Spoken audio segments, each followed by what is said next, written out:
There is a city. There is a city in this film, a city in the hearts and minds of the people who created and built it.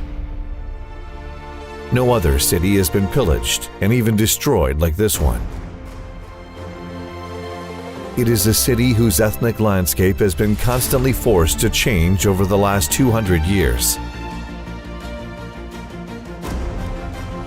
Although Armenian authors claim the city to be older than Rome, with the exception of a single mosque, there is no historical architectural monument older than 200 years. That the local Turkic Muslims who originally built the city were later subjected to ethnic cleansing and their buildings completely obliterated. It is, however, impossible to destroy historical truth from collective memory. It is impossible to forget this city.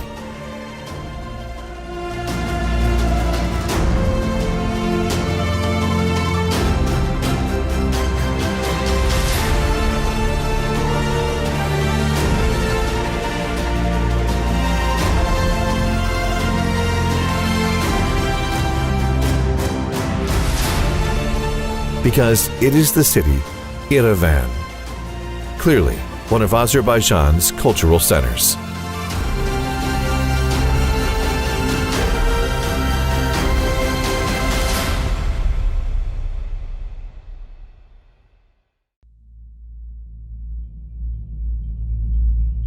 Imagine bountiful lands, rivers running with rich waters, people living happily thanks to their hard work, an eastern city with its mosques, open bazaars, and noisy streets. An Azerbaijani city known for its hospitality and wealth.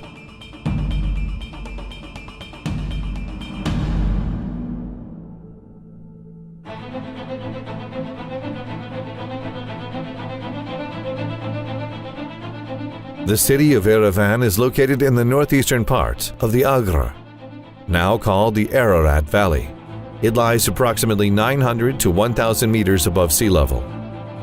The name of this city was recorded as Revan, Yerevan, and Yerevan in the Middle Ages. When the Yerevan Khanate was captured by the Tsarist Russian army in 1827, it was noted as Yerevan and named Yerevan only in 1936. At different periods of history, the territories around Yerevan were part of the lands of Urartu, the Sasanian dynasty, Arab Caliphate, Sajis, Shadadids, Seljuks, the Eldanes, Ilkhanis, Taymyris, Garagoyanlu, Agoyunlu, Safavids, Afshars, Gazars, and Tsarist Russia. Following the collapse of Tsarist Russia, Yerevan city was given to the Armenians as their capital by decree of Azerbaijan's National Council, dated 29th of May, 1918.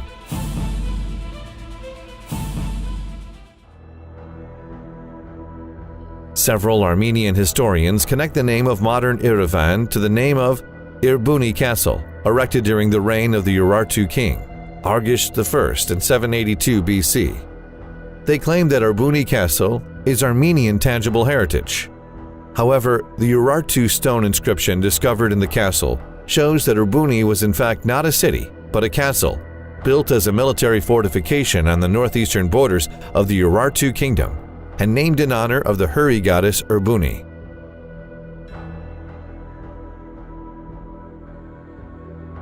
There is no mention of either Hay or the modern Armenian in the inscription in Erbuni Castle built near present-day Yerevan.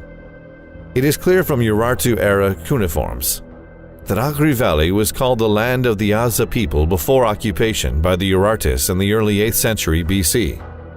No examples of Armenian culture heritage have been discovered during excavations around Yerevan city.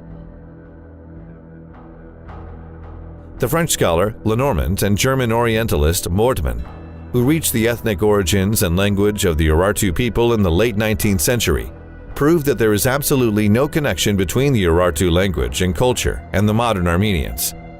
Many Armenian researchers confess to this truth today. There is no mention of a settlement called Yerevan in any source for 1,200 years after the collapse of the Urartus, until the establishment of the Arab Caliphate. During the Caliphate, the southern Caucasus provinces were, as a rule, ruled by Turks. There is also no mention of Yerevan in most Arab sources of the Middle Ages. The Armenian writer Kachator Aboivyan said that Armenian writers did not mention Yerevan city anywhere until the early 13th century. Aboivyan also thought it was absurd that the name Yerevan was taken from the name of the Armenian king Yerevan, or the prophet Noah.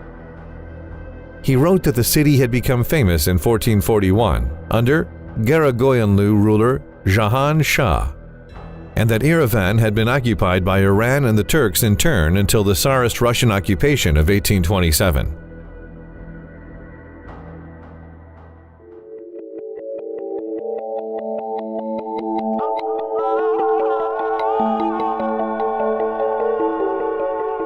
The sound of the azan used to cascade from mosque minarets to wake up Yerevan every morning. Thus the city roused and opened its doors to caravans, merchants, and khans.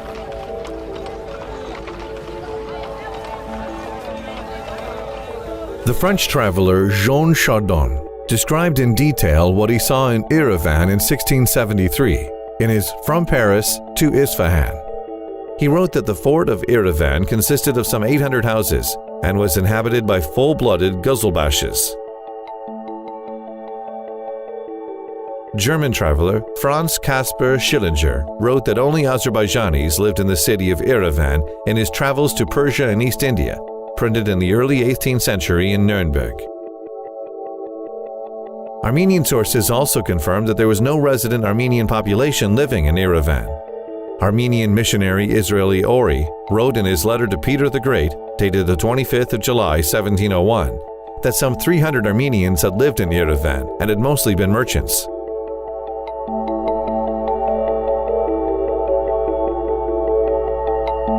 Every once in a while, travelers, chronographers, scientists, artists, and poets would visit this blossoming center of Azerbaijani culture.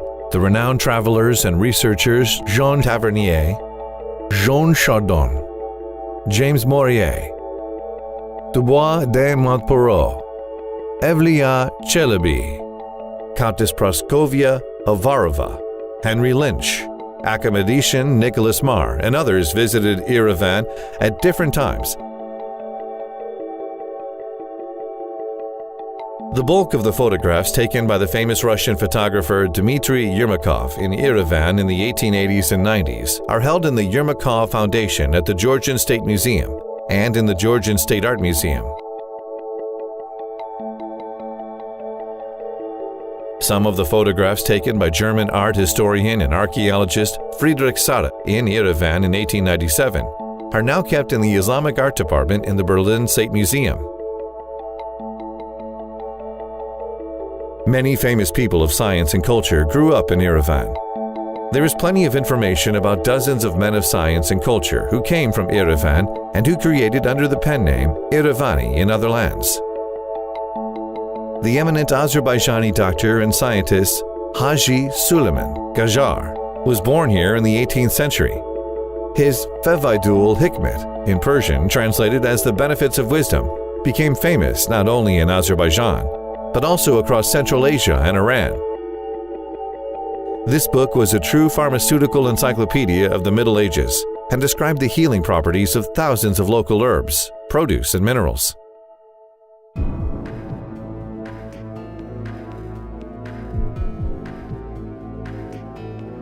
The progressive literary and creative traditions of Western Europe and Russia in the 19th century also influenced the work of Azerbaijani artists. This is reflected in the creations of Mirzagadum Yerevani, an eminent 19th century artist born in Yerevan in 1825. He is regarded as the founder of easel paintings in Azerbaijan. His paintings are showcased in the Azerbaijani and Georgian State Art Museums and St. Petersburg State Heritage.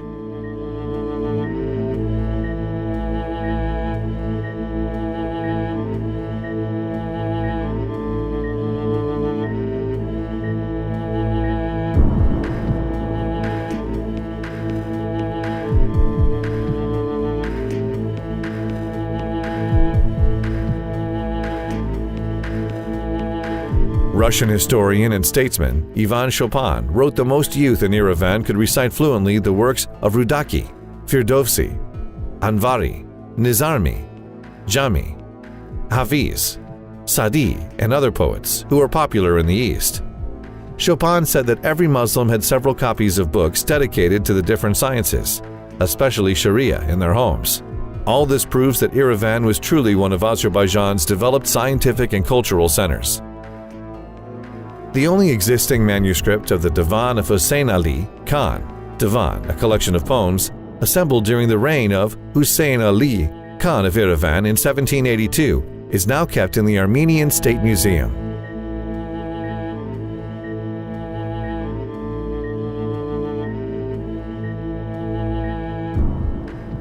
The rich literary works that were created there, most of the valuable manuscripts that were preserved in mosques and madrasas, were lost or destroyed during the many conflicts over Yerevan Castle and the numerous displacements of the local Azerbaijani population. On the other hand, the Armenian historian Tadeusz Hakobyan wrote that valuable Azerbaijani manuscripts from Yerevan's mosques were assembled and given to the manuscript fund under the Etchmiadzin Church. These manuscripts are still held in the fund and are not made available to the scientific community.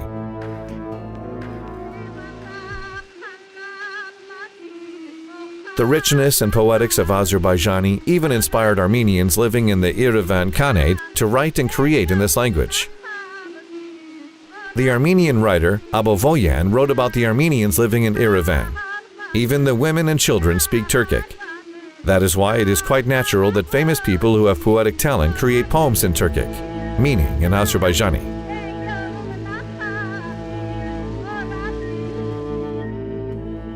Yerevan is also a city with a special place in Azerbaijani theater history. Back in the late 16th century, the French traveler Jean Chardin was shown a 3-act play while staying at the Yerevan residence in Chukursad Principality. Jean Chardin was so impressed by the play that he called it the Opera of the East.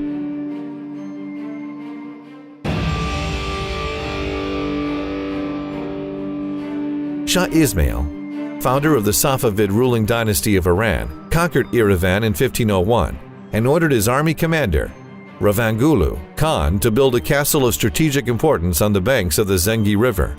The famous Turkish traveler and geographer Evliya Çelebi wrote that Yerevan's residential history dated back to the early 15th century. He told a story of how one Kaja Khan Lahajani, a merchant under Emir Temur, came to the fruitful lands of Yerevan and stayed there with his family.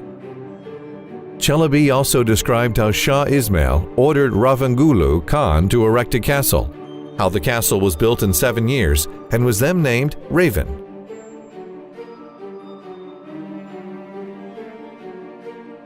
At 850 meters in length and 790 meters wide, the castle covered a 7-hectare square. It had 3 gates, the Tabriz Gate to the south, the Shirvan or Maidan Gate to the north, and the Bridge Gate.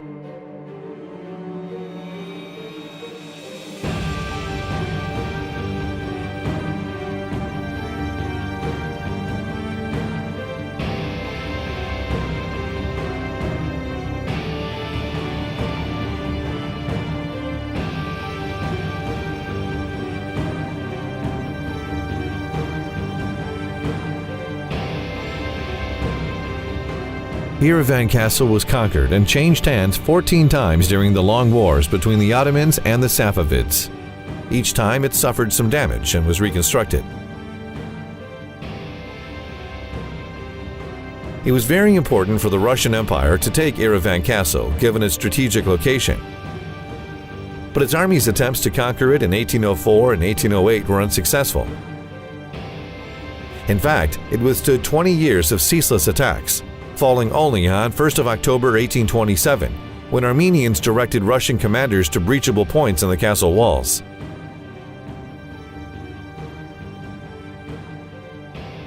The seizure of Yerevan Castle was celebrated in St. Petersburg, the occasion being marked with an official parade. General Ivan Paskovich was even made Count of Yerevan for his services in capturing the castle.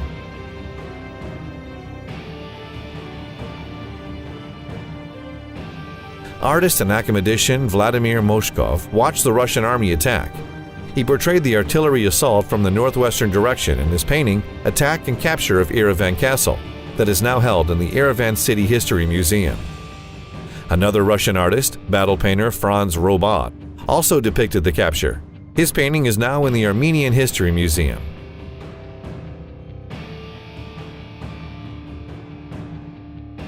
The Russian Tsar Nicholas I also ordered the striking of medals.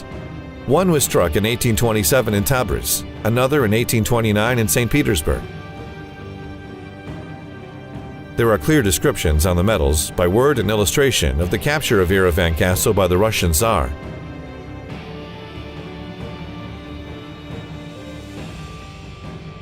Another medal struck on the occasion of the peace treaty signed with Iran in 1828 bore a contemporary view of the Azerbaijani city of Yerevan, with its mosques and minarets.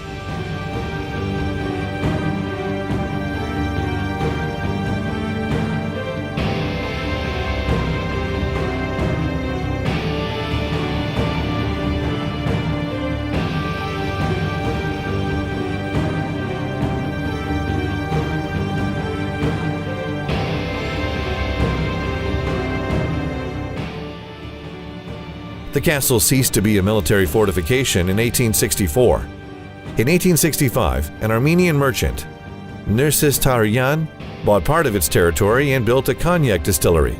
Both distillery and the present-day Russian Square in Yerevan are located within the historical territory of Yerevan Castle. Part of the walls remained standing until the end of World War II. However, there is nothing left now of what was once a spectacular castle.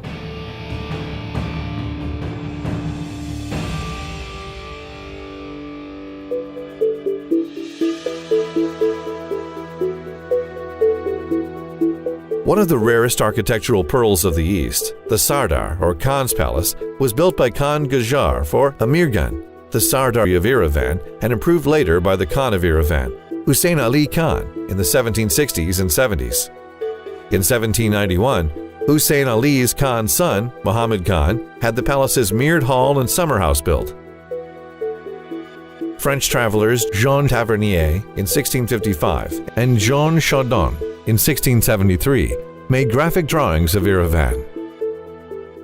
The ethnically German soldier Moritz von Kotzebue, who traveled to Yerevan in 1817, wrote about the summer house in the Khan garden, saying that there was a marble pool with a fountain in the middle of the house, and that the gentle sounds of small bells hanging above the jets of water were to the Khan's liking.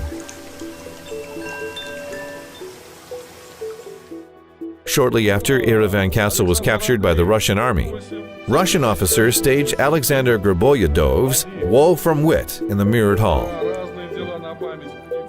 Tsar Nicholas I visited Yerevan in 1837 and spent the night at the Khan's palace. He even wrote his name on the wall of his room as a memento.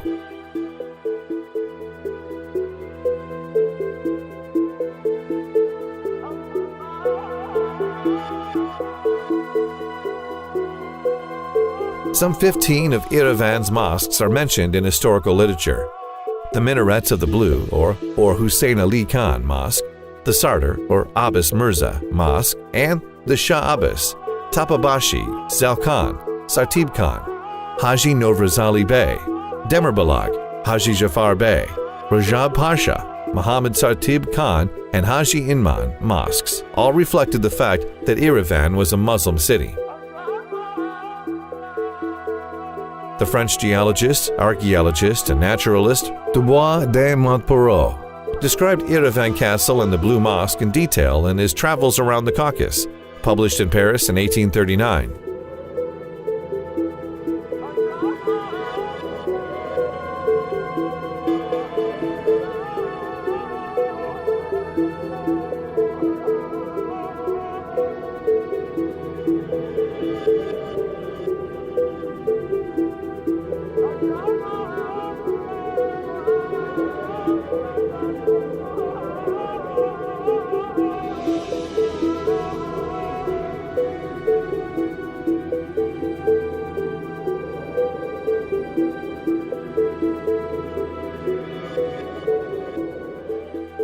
In the early 20th century, there were 3 mosques in the Demirbalag settlement in Yerevan. once inhabited by Azerbaijanis only. Armenians now call it the Karanki Arch. Of these three, the Haji Novruz Ali Bey and Haji Jafar Bey mosques were destroyed by the Armenian SSR government of the 1930s in order to implement a new urban plan for Yerevan.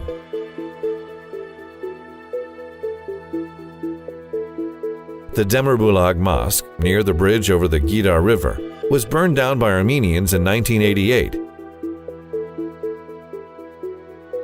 Researcher on the Caucasus Thomas Deval wrote that the Armenians circulated a rumor that the Azerbaijanis had destroyed an Armenian church in Baku in 1990 and used that as an excuse to demolish the Demirbulag Mosque in 3 days.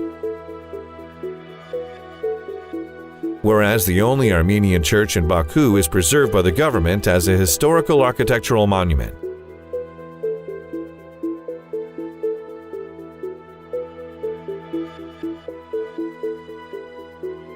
In 2014, the small remaining part of the Azerbaijani Sardar Mosque in Yerevan you see now was also destroyed. In its place is a residential skyscraper.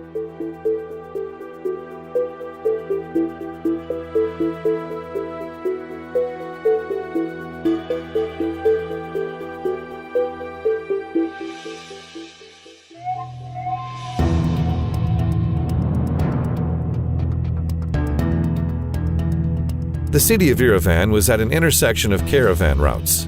Thus, there were numerous caravanserais and trading squares.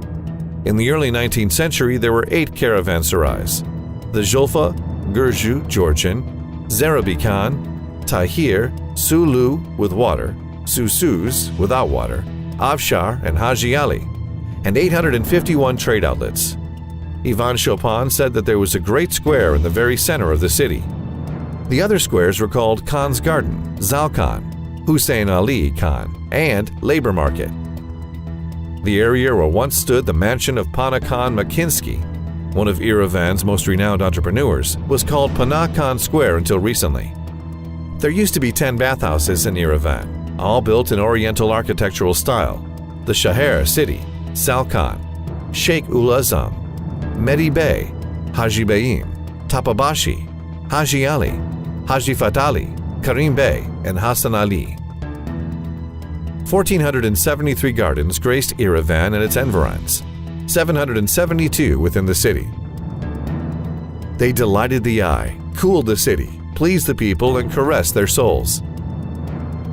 The city was supplied with water from the Gurkbulag, 40 Springs Plateau, and irrigation channels from the Zengi and Gedar rivers had turned Yerevan into a land of gardens whose soil yielded fruit 2 to 3 times a year. Some of this produce was dried and exported to Europe.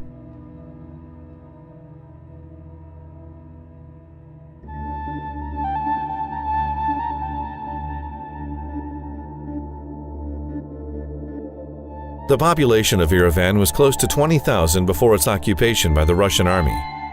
Armenians constituted approximately 1/5 of the population, living mostly on the outskirts.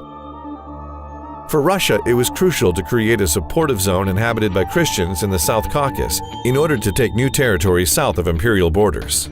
The mass deportation of Armenians from Iran and Ottoman territories to Yerevan, Nakhchivan, and the Karabakh Khanates under the 1828 Turkmenche and 1829 Edirne treaties served this purpose. The Russian army commander, Ivan Paskovich, had given a concrete order to direct Armenians move from Iran to Yerevan. Thus, 377 families of deported Armenians were settled there. Despite these mass deportations, ethnic Azerbaijani Turks were still in the majority in Yerevan in 1831.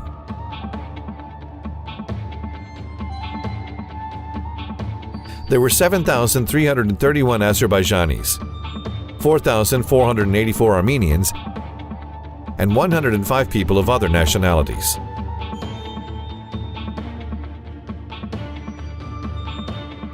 However, the demographic situation had begun to change in favor of the Armenians as a result of the Russian Empire's discriminatory policy against Azerbaijanis.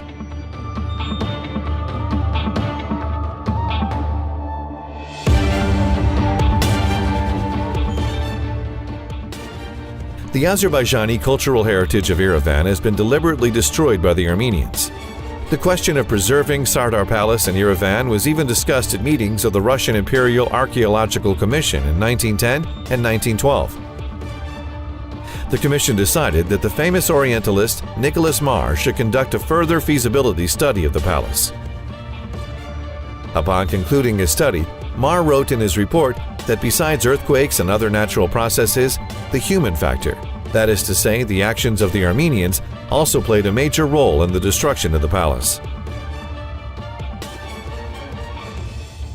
Doctor of Arts Natalia Miklishevskaya wrote that when the Sardar Palace was destroyed in 1914, portraits painted by Mirza Gadim Irevani were torn from the palace walls and given to the Military History Museum in Tbilisi.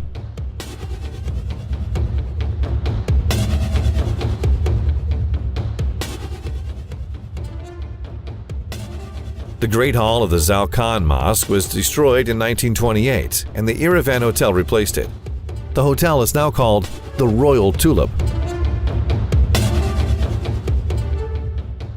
The underground remains of the tangible heritage of Azerbaijanis discovered during archaeological excavations conducted recently in Yerevan's Republic Square concerned Armenian officials greatly. That is why they halted the incomplete excavations and covered them with gravel.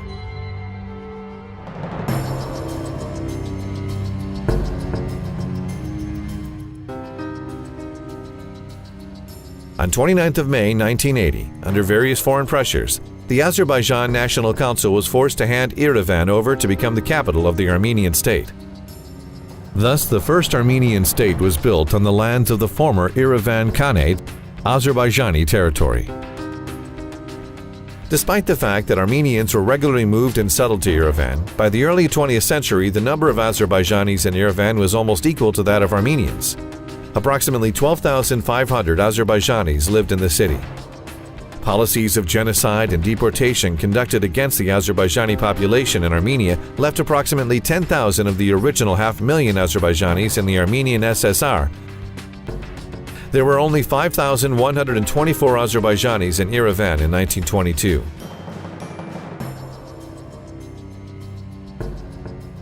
Only 3,413 Azerbaijanis remained there by 1959. In 1988, the Armenian government deported all Azerbaijanis from Yerevan, as from all other regions of Armenia, thus concluding their ethnic cleansing.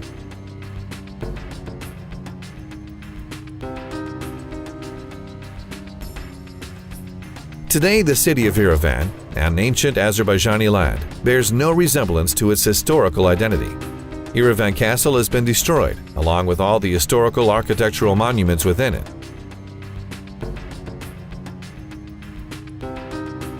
The cultural traces of the Azerbaijanis have been wiped clean in Yerevan. The ethnically Azerbaijani identity of the city has been destroyed.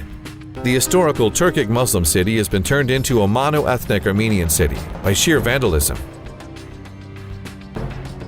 But there is a city in the minds and hearts of the people who built it. It is a city that has suffered plunder and destruction like no other. It is a city from which the people who built it have been completely removed. You saw a city in this film, a city built by Azerbaijanis, an eastern city with its mosques, bazaars, caravanserais, gardens, palaces, tangible and intangible heritage. It is impossible to destroy it. It is impossible to forget this city. Because it is the city of Yerevan, one of the ancient cultural centers of Azerbaijan.